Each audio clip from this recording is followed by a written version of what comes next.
the next segment of the show, we're crossing to Tehran to speak to Sepide Jandaghi, a singer with 12 years of training in traditional Iranian music.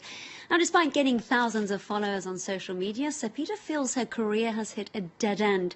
That's because Iranian women have been banned from singing or playing musical instruments solo since the Islamic Revolution in 1979. Let's now listen to a clip of Sepide's music.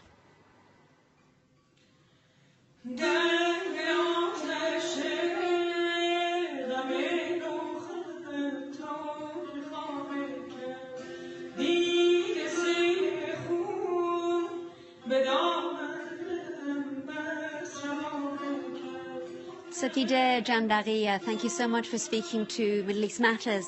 Now tell us about the challenges that you face as a female singer in Iran. The biggest problem that we have is our status. As women vocalists, we're not officially recognized here.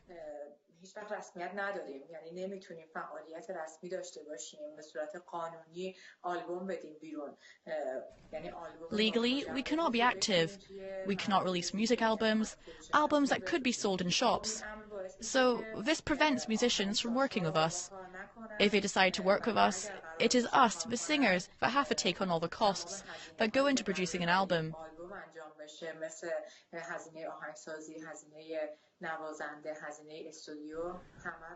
So that's fees for the musicians, the production, the studio. As a result of this, we don't end up making any money. The other issue is that we can't put on a solo concert. If we do want to put on a solo concert, we can only perform in front of an all-female audience. And these gigs have problems of their own. But it does seem that you've found a way around these restrictions to get your music to the public using really popular apps in Iran like Instagram and Telegram. Tell us about that. Apps like Telegram and Instagram have provided the opportunity for us to make our music available to the public and to become better known. But this doesn't help us professionally. All we can do is introduce ourselves and become accessible. We also get a lot of energy and inspiration from their positive comments on social media, and that in itself is great. What about performing abroad? Is that an option? Performing abroad has its own problems. One of them is applying for a visa, not just for ourselves, but for the entire band. That can be problematic. We may only be able to take a small group of musicians with us. We would also need sponsorship, and unless we are very well known, there is no way we could get sponsored.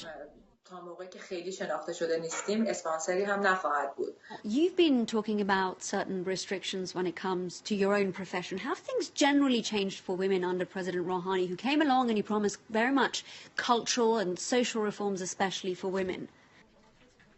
I haven't seen real change. I mean, it's not much different to the previous administrations. It is what it used to be. What do you think of the recent hijab movement, if that's what you can call it, in Iran?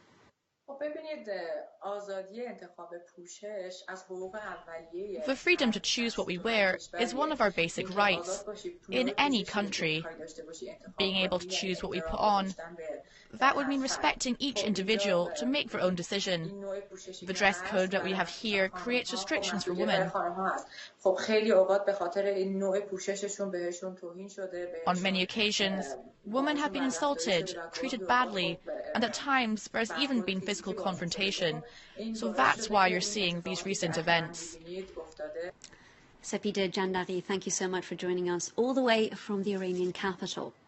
That's it for this edition of Middle East Matters. Don't forget you can get our latest news on both Facebook and Twitter. Thanks for watching.